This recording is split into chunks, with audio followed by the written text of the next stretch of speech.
नमस्कार, सत श्री अकाल, राम राम सा, खमा गणी, वणक्कम, प्रणाम। आप सभी का ऑल टेन इंडिया में फिर से स्वागत है। हमारे साथ जुड़े हुए lieutenant general PR Shankar sir, professor at IIT Madras and fellow at क्लॉस। दोनों चैनल के सब्सक्राइबर्स से रिक्वेस्ट है, प्लीज लाइक, सब्सक्राइब और शेयर करें दोनों को। बहुत मेहनत से, बहुत स्टडीज के बाद ये प्रोग्राम हम लोग लाते हैं, जो which are detailed and you don't even find it in main stream media, with the kind of details and with the graphs and everything that we bring it out. So it deserves that kind of appreciation and this आशीर्वाद at the same time. जी sir, Taliban and Pakistan पे एक बहुत interesting article अभी आया है recently. Now that article is highlighting some of the things that we you and Dushyant sir and Rajiv sir has been talking of and on. It looks like Pakistan is trying hard to get Taliban back into its fold. Story क्या चल रही है पीछे से? पहले प्यार, फिर लड़ाई, फिर प्यार, मतलब what are they trying to do? जी हाँ, ये आपने जिक्र किया है कि तालिबान और पाकिस्तान का क्या कहानी है। वो इंटरेस्टिंग आर्टिकल निकला है। पहले उस इंटरेस्टिंग आर्टिकल का आप हेडिंग दिखाइए। ये है article, Pakistan fights its fiercest Taliban insurgency in a decade. ये आर्टिकल आया है न्यूयॉर्क टाइम्स में और ये आया है परसों के दिन, right? So this is a very interesting article. I'll first go through the important aspects which have been highlighted in this article and इसके जो या तालिबान के नहीं पाकिस्तान में क्या हो रहा है, वहाँ उनके आंकड़े क्या हैं, इंसर्जेंसी क्या है, बलूचिस्तान में क्या हो रहे हैं. Then we'll discuss other things. उसके बाद सवाल पूछिएगा, मैं बताऊंगा, राइट? जैसे कल की बात है, ये एक जाफर एक्सप्रेस के ऊपर अटैक हुआ है और ये सिंध बलूचिस्तान बॉर्डर के ऊपर एक और किसने किया है अभी तक उसका रेस्पॉन्सिबिलिटी नहीं लिया है. मैं ये इसीलिए बता रहा हूँ कि हर रोज पाकिस्तान में कुछ न कुछ व्याख्या हो रहा है हिंसा का, राइट? ओके. और ये मैप जो है, आप देखिए, ये पूरा दुनिया का टेररिज्म इंडेक्स का स्कोर है. ये कौन से देश में सबसे ज्यादा टेररिज्म है, और उसमें नंबर 2 ये छोटे अक्षरों में यहाँ लिखा है पाकिस्तान, डार्क रेड में है. देखिए, ये सबसे ज्यादा बुर्किना फासो, अपर वोल्टा जो बोलते हैं, और उसके बाद नंबर 2 पे है पाकिस्तान. ओके, यहाँ सबसे ज्यादा है. और इसमें ये है कि ये भी बताया गया है इंटरनेशनली कि TTP is the fastest growing terrorist group with 90% increase in attributed deaths. ये वो न्यूयॉर्क टाइम्स के आर्टिकल में ये है. और उसके साथ साथ बलूचिस्तान में बहुत कैजुअलिटीज हो रहे हैं 2024 में. 84% इंक्रीज हुए हैं अटैक्स, राइट?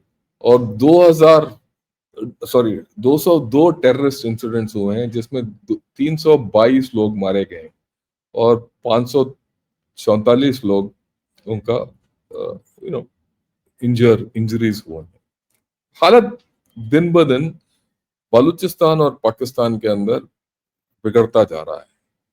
और ये जो चार्ट मैं दिखा रहा हूं, ये है Pakistan institute of peace studies, पिप्स, उनके आंकड़े.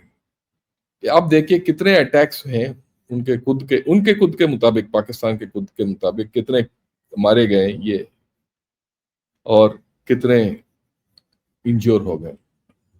और ये है नेशनलिस्ट इंसर्जेंट्स, मिलिटेंट्स और सेक्टेरियन ग्रुप. नेशनलिस्ट इंसर्जेंट जो पाकिस्तान के अंदर हैं, और सेक्टेरियन का मतलब शिया सुन्नी का प्रॉब्लम. तो अगर आप देखेंगे तो पाकिस्तान में सिर्फ ये 2 स्टेट्स में प्रॉब्लम नहीं हो रहा है, और इनका शिया सुन्नी का प्रॉब्लम है, टीटीपी के साथ प्रॉब्लम है, और बलूचिस्तान के साथ प्रॉब्लम, राइट? बलूचिस्तान के ग्रुप्स के साथ it's multi layered problem in Pakistan. और वही 2024 के आंकड़े देखिए, खैबर पख्तूनवा बलूचिस्तान में कितने हुए हैं, इस्लामाबाद में कितने हुए हैं, कराची में भी काफी हिंसा हो रहा है, राइट? तो आप देखिएगा कि कितने अटैक हुए हैं, कितने मारे गए हैं, और कितने इंजोर हुए हैं. उन्हीं का पाकिस्तान के आंकड़े हैं, ये हमारा आंकड़ा नहीं. और इनका वायलेंस का ग्राफ अगर आप देखेंगे तो 2020-21 की बात है जब अफगानिस्तान से ये यूएस ट्रूप्स चले गए, उसके बाद देखिए धीरे धीरे बढ़ता जा रहा है। ये 2024 का है, पर अगर आप आज का दिन देखोगे तो ये और भी बढ़ जाएगा। अभी तो 2025 में ये है 2025 में खैबर पख्तूनख्वा में आज तक वही बात 2021-20 से 22 से लेकर धीरे धीरे बढ़ता आया है। टेररिज्म रिलेटेड इंसिडेंट 2024 में ये लेवल था, 2025 में ऑलरेडी यहां तक पहुंच गया। 2023 के आंकड़े पार होके 2025 तक पहुंच गया खैबर पख्तूनख्वा। अभी 3 महीने और बचे हैं इस साल में, तो ये भी it will go It will further. cross 24 only. 25 में ऑलरेडी बलूचिस्तान में क्रॉस हो गया, राइट। ये है, या दैट्स इट, निकाल सकते हैं। तो ये है total violence. You can take the slides out, okay. So you can see that the situation in Pakistan रोज बिगड़ रहा है, हर रोज कुछ ना कुछ हो रहा है। ऑल्सो डोंट फॉरगेट, ये खैबर पख्तूनख्वा और बलूचिस्तान ही नहीं, पीओके में भी प्रॉब्लम। हाल ही में 14 लोग मारे गए हैं। अभी एक समझौता आया हुआ है, पर वो समझौता कितने दिन टिकेगा देखने वाली बात है। हर बार पीओके में एक साइकिल चल रहा है, कुछ लफड़ा होता है, एक समझौता होता है, फिर कुछ वायलेंस होता है, फिर समझौता होता है। ये अभी तीसरे बार ये समझौता हो रहा है और तीसरे साइकिल है। हर साइकिल में क्या है कि वायलेंस बढ़ रहा है, वहां के प्रोटेस्ट बढ़ रहे हैं। समझौता जो हो रहा है वो पीओके के लोगों के पक्ष, पाकिस्तान बोल रहा है कि हम आपको सब कुछ दे देंगे, दे नहीं पा रहा है, फिर लोग असंतुष्ट हो रहे हैं, तो और बढ़ रहा है उधर। सो पीओके में एक cycle of you know how should I call it, मेरे को शब्द नहीं आ रहा है, कि असंतुष्ट हैं वहां लोग, अशांति फैल रहा है पीओके के अंदर। तो वो दिन दूर नहीं है पीओके के अंदर, जिस तरीके से हमारा रक्षा मंत्री ने बोला कि दिन दूर नहीं है जब वो खुद बोलेंगे कि भाई हम इंडिया में शामिल हो जाएंगे, राइट। पर यहाँ Wow, that's a big statement coming from you, sir. नहीं, That's a big मैं नहीं बोल statement. रहा हूँ, ये हमारा रक्षा मंत्री ने बोला है कि ये स्टेटमेंट में कि वो दिन दूर नहीं है कि वो जब वो बोलेंगे कि So हम actually, India I've seen you a little conservative with these kind of statements. That's why नहीं, I'm very happy to नहीं, नहीं, coming I from your agree mouth. with you. But धीरे धीरे जब ऐसे ये साइकिल बढ़ता जाएगा, पर एक दिन जरूर आएगा वो बोलेंगे कि हम पाकिस्तान के हिस्सा नहीं होंगे। और फिर जब इस साइड वो देख रहे होंगे कि यहाँ तरक्की हो रहा है, खुशहाली है, इधर सब कुछ हो रहा है, इधर रोड है, रेल कम्युनिकेशन है, सब कुछ हो रहा है, इंफ्रास्ट्रक्चर हो रहा है, सब कुछ हो रहा है, वहां कुछ नहीं है, तो फिर तो वो बोलेंगे ना कि भाई हम वहां शामिल होना चाहते हैं। सो ये it's a matter of time. But more importantly we have to see कि खैबर पख्तूनख्वा और बलूचिस्तान में क्या हो रहा है। 2021 में जब American forces left Afghanistan, right, उस वक्त का हालत क्या था?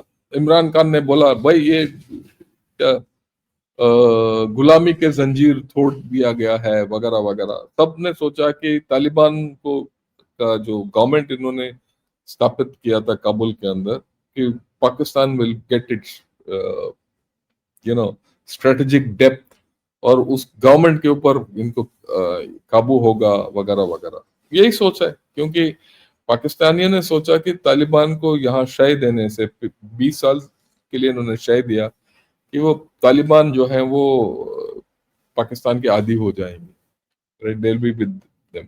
बट वो तो हुआ ही नहीं, राइट। जैसे लोग वहां गए, तालिबान ने अपना पैर जमा लिया और अपना गवर्नमेंट चलाना शुरू किया, वो धीरे धीरे उन्होंने पाकिस्तान को बोल दिया कि भाई आप दूर रहो, आप यहाँ दखल अंदाजी मत करो। पर पाकिस्तान करता रहा और वो माने नहीं। एक तो तालिबान और अफगान तालिबान और पाकिस्तान के बीच में अनबन हो गया। इसी बीचों बीच ये टीटीपी भी खड़ा हो गया। जैसे मैंने बोला 20-21 के बीच तो ये पूरा दब गए थे। उससे पहले 2017 16-17 में टीटीपी का काफी हिंसा फैला रहा था, राइट। उसके बाद इन्होंने पाकिस्तान आर्मी ने ऑपरेशन किया था, वो खैबर पख्तूनख्वा में उनको धकेल दिया। वो धकेलने से वो कहाँ वो अफगानिस्तान गए थे। पर अफगानिस्तान से जब यूएसए वाले निकल गए और अफगानिस्तान तालिबान वहां आ गया, इनको शय मिल गया उधर, फिर आके उन्होंने ये करना शुरू किया कि भाई हमें अलग देश चाहिए और यहाँ शरिया चलेगा, ये वगैरह वगैरह वगैरह। और पाकिस्तान अभी क्या हालत इतना बुरा है कि उनको काबू में नहीं आ सकता। साथ साथ बलूचिस्तान में भी फ्रीडम स्ट्रगल शुरू हो गया। तो अभी ये फ्रीडम स्ट्रगल में, बलूचिस्तान में जो फ्रीडम स्ट्रगल हो रहा है और खैबर पख्तूनख्वा में जो फ्रीडम ये टीटीपी का बोलबाला बढ़ रहा है, पाकिस्तान को ये दोनों इलाका उनके काबू में नहीं है। यहां तक क्वेटा के बताया जाता है, क्वेटा के बाहर पाकिस्तान का कोई हुकूमत चलती नहीं, राइट। और यहाँ अगर आप कुछ ये जो बलूच लीडर्स को आप सुनेंगे तो बोलेंगे कि भाई कुछ लोग जहाँ आवारन है और तुर्बत है, वो जो इंटीरियर बलूचिस्तान में जाने के लिए पासपोर्ट की जरूरत होती है, बिना पासपोर्ट के कोई जा नहीं सकता, ये लोकल लोग जाने नहीं देते। तो वहां का हालत बहुत बुरा है। और पाकिस्तान जो है, इसके पास, पाकिस्तान को एक्चुअली चाहिए to carry out counter insurgency operations first and हटाने का, and then they have to reach out to a political settlement. Pakistan का दोनों की बस की बात नहीं। पॉलिटिकल सेटलमेंट जब से ये असीम मुनीर आया है, पॉलिटिकल सेटलमेंट करने के इसका कोई आइडिया नहीं है, ना इसके किताब में है कि पॉलिटिकल सेटलमेंट करना है किसी के साथ। ये सिर्फ डंडा चलाना चाहता है। ये डंडा चला रहा है पीओके के साथ, डंडा चलाना चाहता है टीटीपी के साथ, और डंडा चलाना चाहता है बलूच लोगों के साथ भी। सिर्फ डंडा चाहता है कि भाई, बट हो नहीं रहा। Pakistan wants to do something against TTP. जब ये दबाव डालते हैं टीटीपी के ऊपर, टीटीपी वाले चले जाते हैं अफगानिस्तान में। जब ये बाहर आते हैं तब टीटीपी वापस आके अपना राज जमा लेता है चूहों की तरह। और धीरे धीरे क्या है कि पहले क्या है, TTP did not have the confidence of people, क्योंकि ये हिंसा होता था, आम लोग भी मारा जाते थे। पर अभी वो बदल गया है। टीटीपी क्या है, वो निशाना लगा रहा है सिर्फ फौजियों को। अभी ये जितने लोग पाकिस्तानी मारे गए वो सारे फौजी हैं। कभी कभी वो फौजी अड्डों के ऊपर, बिल्कुल पोस्टों के ऊपर और अटैक के उसको खत्म कर रहे हैं और उसके ऊपर कब्जा करके बैठ रहे हैं। धीरे धीरे उस इलाके में वो अपना प्राइवेट कोर्ट भी चला रहे हैं। जिस दिन आपका वहां से, see what is the writ of a government. Writ of the government का मतलब क्या है कि एक इलाके में अगर किसी गवर्नमेंट ने शासन करना है, वहां से वर लेना पड़ता है, टैक्स, ओके। और दूसरा, आपका कानून चलना चाहिए, लॉ एंड ऑर्डर। अगर law and order and tax collection एक इलाके में है तो वो आपका इलाका है, नहीं तो नहीं है, इजंट इट। तो टीटीपी जहां है, पाकिस्तान का बोलबाला नहीं है, ना टैक्स कलेक्ट कर सकता है उधर, ना इनका कानून चलता है। वो हालत है, it's almost a free land. Okay, ऊपर पाकिस्तानियों ने क्या गलती किया है कि बहुत अफगान, जो पिछले 20-25 साल से अफगान लोग जो है ना पाकिस्तान में आ रहे हैं। पहले जब सोवियत लोग थे तब भी वहां से भाग के आते थे, सोवियत शासन था उस वक्त। बीच में तालिबान के शासन था, तब भी अफगान शरणार्थी जो हैं जितने पाकिस्तान में आ गए, ऐसे आते थे। अब की बार 2021-22 ने, पिछले साल 2023-24 में पाकिस्तान ने तकरीबन 30-40 लाखों को वापस भेज दिया, अफगानियों को पाकिस्तान से। कि भाई, उन्होंने बोला कि भाई आप तो शरणार्थी हो, इस इलाके के नहीं हो, आप वापस चले जाओ। ये जाए तो जाए कहाँ, वहां उस साइड है क्या, उनके पास तो कुछ नहीं है वो, राइट। सो गए, और उससे क्या है कि local population don't like Pakistanis. ना अफगान ना Balochistan don't like Punjabis. Main problem तो पंजाब में पाकिस्तान में पंजाबी फौज है ना, वो तो बोलते हैं पंजाबी फौज. तो locals don't like this anymore. One. So that's also a problem. So Pakistan Afghan Taliban को बोलता है कि भाई ये टीटीपी को शर्त मत दो, उनको शय मत दो. अफगान वाले बोलते हैं हाँ हम तो देते नहीं है, पर देते हैं. टीटीपी को हटा नहीं सकते हैं. तो एक्चुअली देखा जाए तो पाकिस्तान फंसा पड़ा है. पाकिस्तान के पास वो ताकत नहीं है कि उनको मिलिट्री ओर से धकेल दे बाहर. वो ताकत नहीं है कि पैसा देके उनसे उनको खरीद लें, राइट. और वो पॉलिटिकल आउटरीच भी नहीं है जिस तरीके से वे एक समझौता पे आए. तो ना समझौता है, ना मिलिट्री सॉल्यूशन है, ना कुछ है. तो पाकिस्तान बिल्कुल फंसा पड़ा है. यहां तक जो मैंने बताया उसके बारे में आपको कोई सवाल है तो बताइए.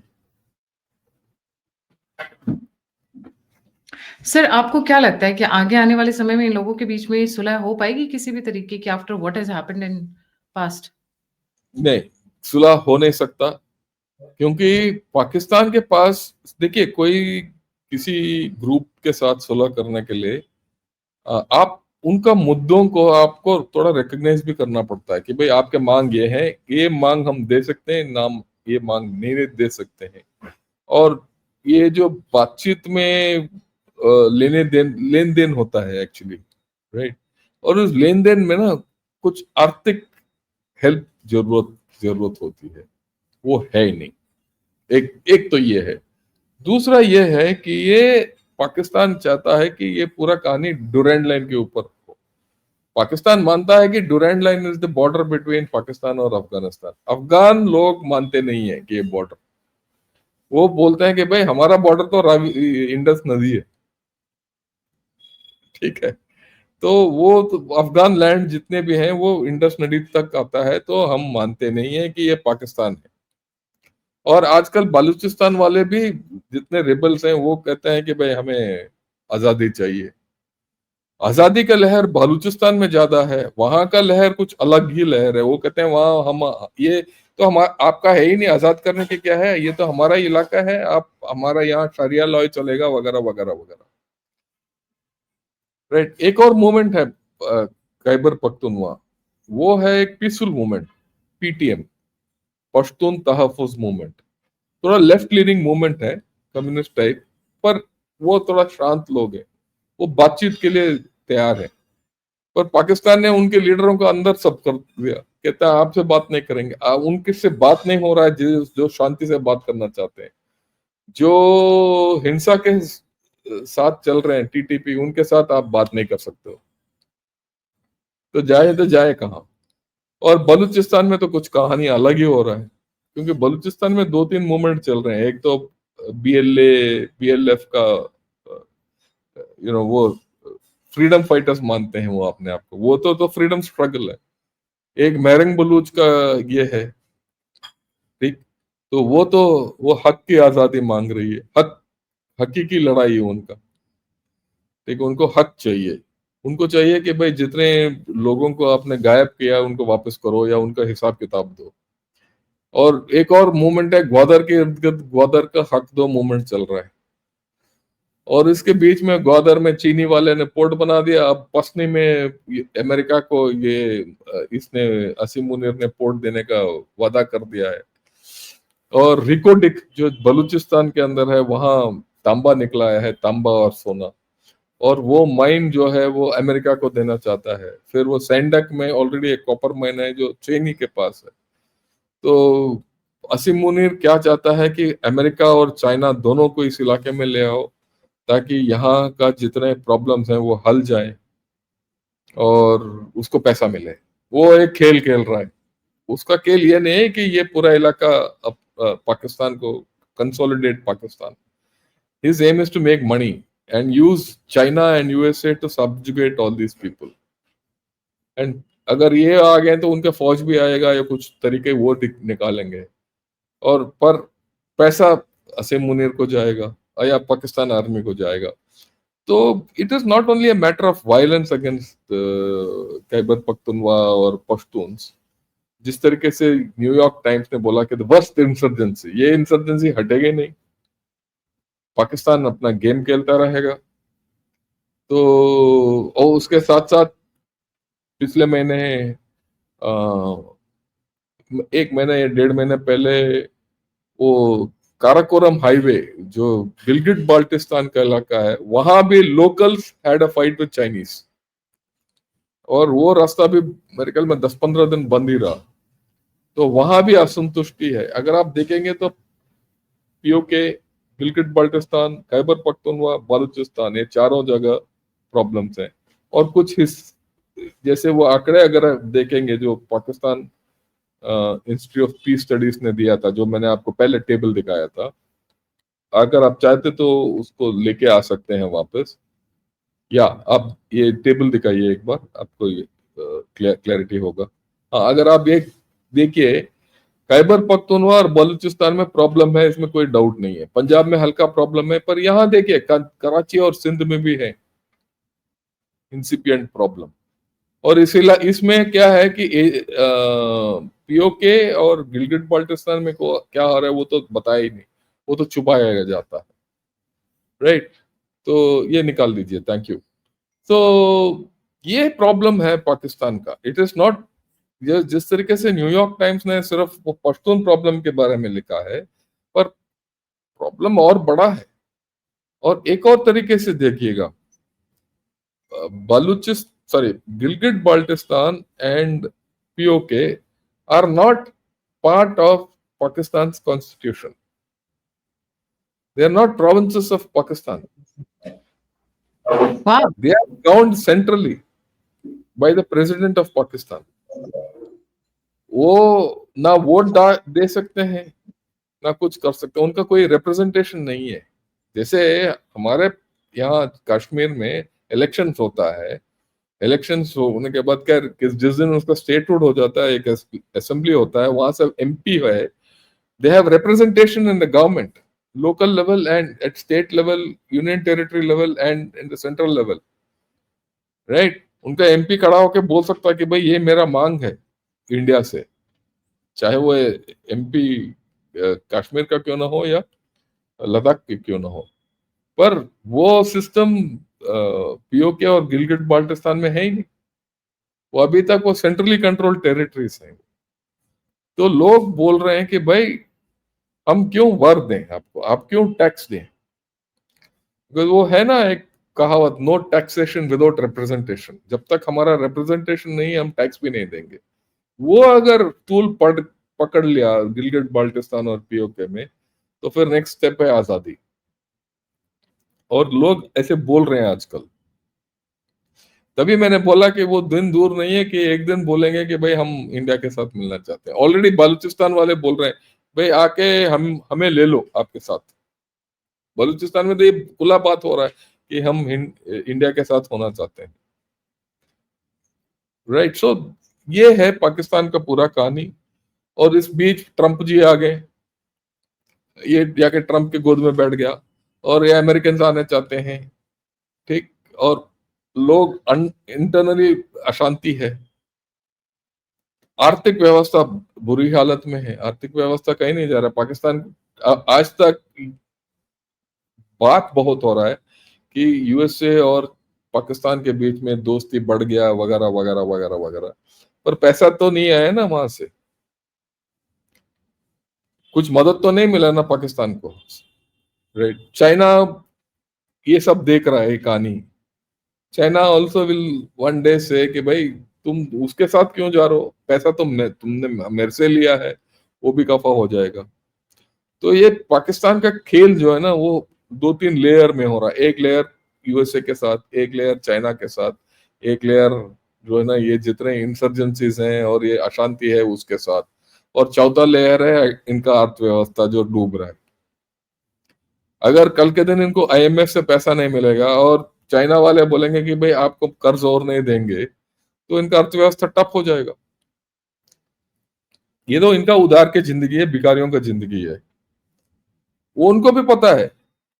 ये एक मैंने कल परसों एक वीडियो देखा जहां मरियम नवाज बोलती है कि कितने दिन हम चादर फैला के घूमते रहेंगे कि भाई हमें पैसा दे दो।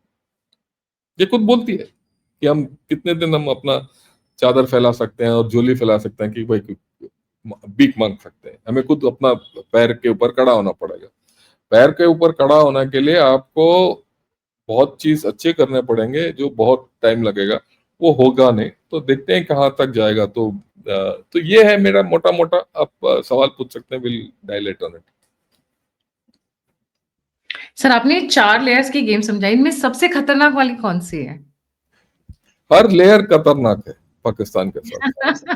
वो डैन ब्राउन की बुक थी ना, 8 rings of hell I think. उसमें हाँ लग रहा है कि वो ऑल द रिंग्स आर ये इक्वली डेंजरस। ये देखिए पाकिस्तान में आज के दिन, इफ यू से इन अ वे, देयर इन सम कंट्रोल, ये चारों लेयर। बट ये कभी भी उल्टा हो सकता है। एक ऊपर जाएगा तो दूसरा नीचे चला जाएगा। ये तो जाएगा। Pakistan will continue to be unstable. In fact अगर आप देखेंगे तो एक और लेयर है इसके नीचे, इसका भी मैं बताना चाहता हूँ। और वो लेयर है इनके पास पानी का दिक्कत, पानी का किल्लत। पानी नहीं है इसके पास, इनके पास। ठीक है। और ये इसलिए पानी नहीं है, ये मेरे ख्याल में मैंने बताया नहीं बताया, मैं फिर दोहराता हूँ। आजकल पाकिस्तान के अंदर एक लहर है कि सारे जितने यू नो फार्मर्स हैं वो सोलर पंप सोलर लगा रहे हैं। के पास सोलर पंप लगा रहे हैं, तो they are drawing out water like anything. Water from the, ultimate हाँ, यस। तो नीचे पानी नहीं है। ये 2 साल के अंदर इनके ग्राउंड वाटर लेवल नीचे चला जाएगा। अगर हम अपना इंडस वाटर ट्रीटी का जो भी हमने करना है उसके साथ अगर सही तरीके से करेंगे, इनका एग्रीकल्चर टफ हो जाएगा। एग्रीकल्चर टफ हो गया तो पाकिस्तान टफ। क्यों? क्योंकि 25% जीडीपी एग्रीकल्चर से मिलता है और 70% लोग एग्रीकल्चर के ऊपर निर्भर हैं अपना रोजी रोटी के लिए। तो वो पांचवा लेयर है एक्चुअली, वो नीचे वाला लेयर है। और मैं तो समझता हूँ, हर वक्त यही बोलता रहता हूँ कि पाकिस्तान को जो खाने वाला बेड़ी जो है ना, वो पानी है, या पानी का ना होना। वो राइट। अनरेस्ट क्रिएट कर देगा पूरी सिविलियन अनरेस्ट पॉपुलेशन, और वो उससे खा जाएगा पाकिस्तान को। इनसाइड आउट जो बॉम्ब फूटेगा वो ज़्यादा वो डेंजरस अंदर होगा। वो पानी है, वो जिस दिन वो फूटेगा पाकिस्तान खत्म हो जाएगा। और उनके पास कोई चारा नहीं है कि इसको सुधारने के लिए। तो ये 5 लेयर्स हैं पाकिस्तान के प्रॉब्लम्स। जो न्यूयॉर्क टाइम्स का जो आपने जो आर्टिकल जिक्र किया, वो सिर्फ एक लेयर का एक हिस्सा है। सो राइट, ये जो बड़ा बड़ा, राइट, चाइना और पाकिस्तान यूएसए का तो मैंने 100% आज हमने बात नहीं की।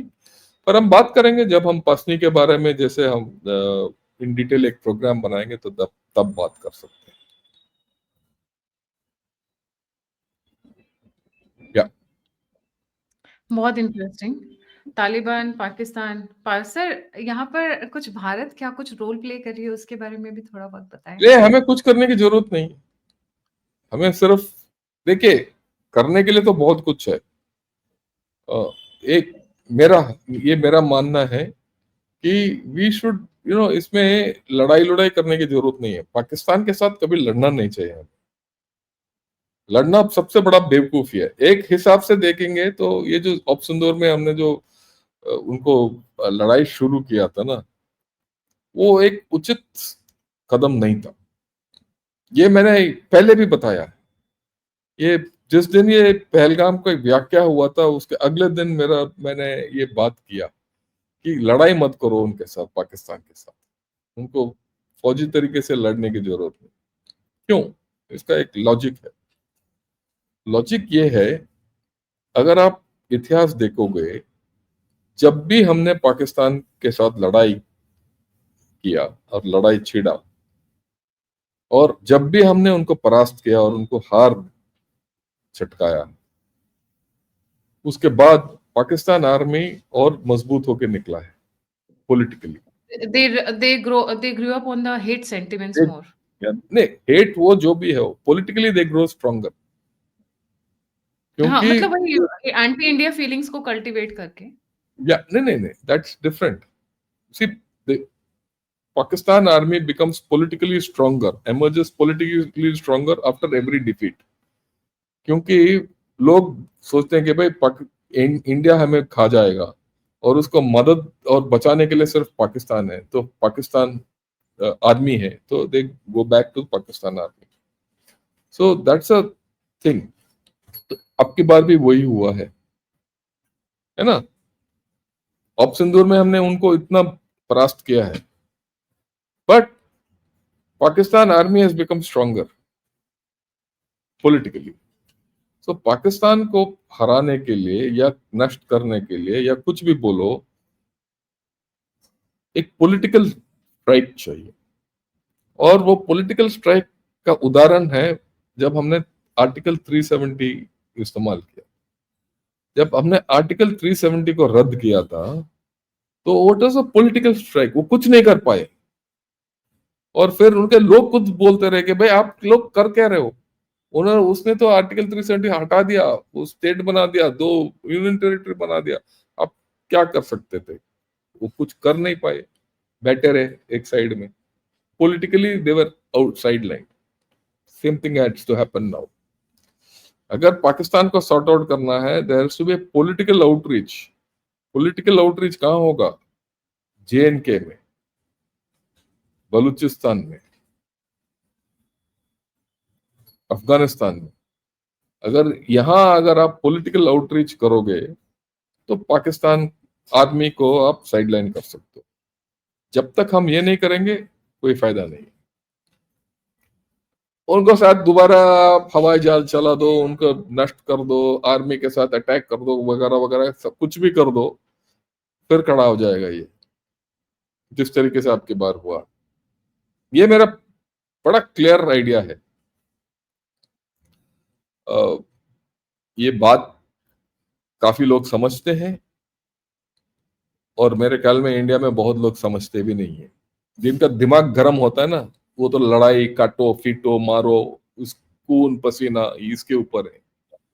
जो सॉल्यूशन वाला ठंडे दिमाग से अगर आप सोच के काम करोगे, तो पाकिस्तान को खत्म कर सकते हो, पर वो ठंडे दिमाग से बिना लड़ाई के करना पड़ेगा। राइट, बिल्कुल सही। जी, तो या आई एग्री, बिकॉज उनके साथ वॉर करने का फायदा नहीं है। You said say they get grow politically stronger because obviously कहीं ना कहीं the public starts standing with them.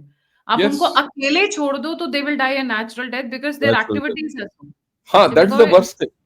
Simplest thing is उसको अकेले छोड़ दो, खुद मर जाएगा। पर उसके साथ अगर आप पॉलिटिकली कुछ एक्शन करोगे, तो जल्दी मरेगा। और राइट, जी। Thank you so much sir for joining. जाने से पहले दोनों चैनल के व्यूअर्स से रिक्वेस्ट है, प्लीज दोनों चैनल्स को लाइक, सब्सक्राइब और शेयर जरूर करें। अगर आप कंट्रीब्यूट करना चाहते हैं तो नंबर और रुपये स्क्रीन के ऊपर है। आप फीडबैक देना चाहते हैं, मुझसे जुड़ना चाहते हैं, इन्फॉर्मेशन शेयर करना चाहते हैं, तो सभी के सभी लिंक्स डिस्क्रिप्शन बॉक्स में। इसी के साथ जय हिंद, जय श्री राम, हर हर महादेव।